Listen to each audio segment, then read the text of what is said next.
Shalom. Kita bersyukur kepada Tuhan kalau kita ada sampai hari ini.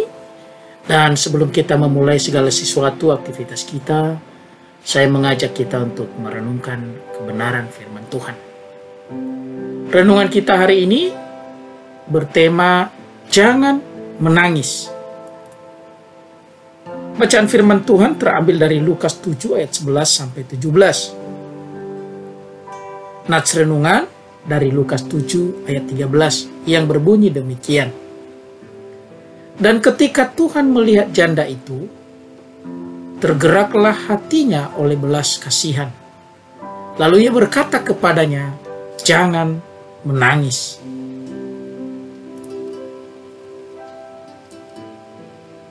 Kalau kita membaca perikop ini secara keseluruhan, maka kita akan melihat sebuah kisah di mana Yesus membangkitkan seorang anak muda yang sudah meninggal di kota Nain. Kota Nain merupakan kota yang sangat mempesona. Sesuai dengan namanya, arti Nain sendiri yaitu sesuatu yang mempesona. Kota ini memang indah. Boleh dikatakan kota ini adalah kota sukacita. Yesus dan murid-muridnya berkunjung ke kota Nain. Dan di sana Yesus dipertemukan dengan rombongan orang yang sedang mengusung orang yang sudah meninggal keluar dari kota Nain untuk dibawa menuju pemakaman. Kota yang indah, penuh pesona, bahkan boleh dikatakan kota sukacita, tetapi di dalamnya juga ada duka yang terjadi. Inilah rombongan yang ketemu dengan rombongan Yesus Kristus dengan murid-muridnya. Dalam rombongan tersebut, Yesus melihat seorang janda, ibu dari anak yang sudah meninggal tersebut. Janda itu menangis. Kenapa menangis? Karena janda itu menangisi keadaannya, di mana ia memiliki seorang anak laki-laki sebagai harapan dalam hidupnya. Karena ketika anak laki-laki ini tiada, maka seluruh harta warisan yang ditinggalkan oleh suaminya itu akan diambil alih oleh keluarga suaminya. Inilah yang membuat janda itu menangis tak henti-hentinya. Janda itu tidak hanya merasakan kepedihan karena kehilangan anaknya.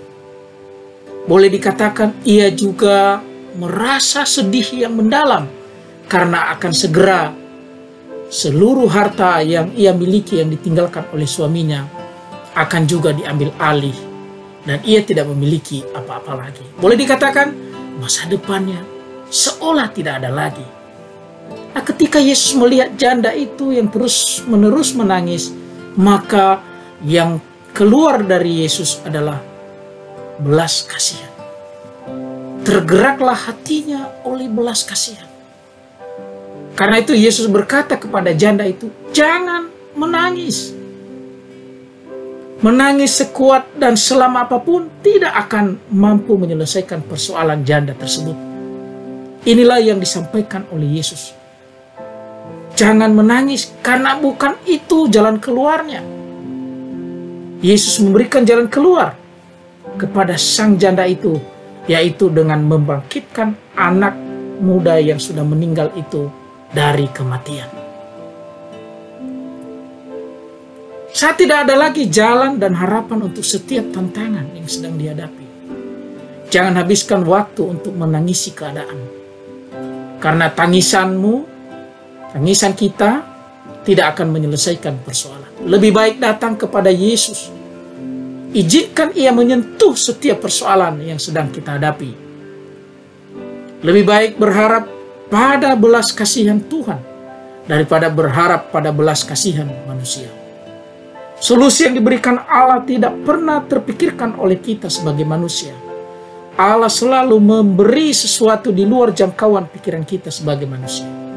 seperti janda di kota Naim yang tadi saya sudah kisahkan, yang menangis berharap akan belas kasihan keluarga suaminya yang sudah almarhum agar tidak mengambil alih warisan yang ditinggalkan oleh suaminya, tetapi tidak ada jawaban. Tetapi ketika janda itu bertemu dengan Yesus, Yesus memberikan jawaban yang tepat. Pemuda yang sudah meninggal tersebut dibangkitkan dari kematian.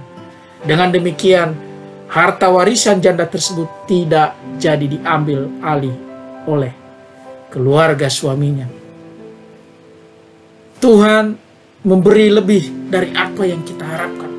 Itulah Tuhan kita. Karena itu, jangan menangisi keadaan. Jangan menangisi persoalan kita.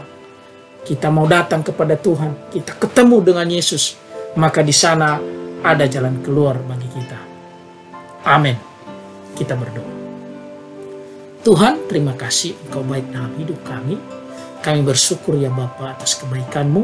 Dan kami percaya bahwa kami tidak akan menangisi setiap persoalan tantangan yang kami hadapi. Kami percaya ketika kami ketemu dengan Tuhan, di dalam Kristus ada jalan keluar atas setiap persoalan yang kami hadapi. Terima kasih ya Bapa, Engkau sungguh baik dalam hidup kami. Kami serahkan sepanjang hari ini dan seterusnya dalam tangan-Mu ya Tuhan. Dalam nama Yesus kami berdoa dan bersyukur. Amin. Apabila Bapak Ibu, Saudara sekalian, diberkati dengan renungan harian Lentera Iman Kristen, kami meminta kepada saudara-saudara sekalian untuk membagikan atau men-share renungan ini kepada saudara-saudara kita yang lain. Juga boleh di-like, di-komen, di-subscribe, dan terlebih tekan tombol lonceng apabila ingin mendapatkan notifikasi setiap video renungan ini kami upload. Terima kasih, Tuhan memberkati.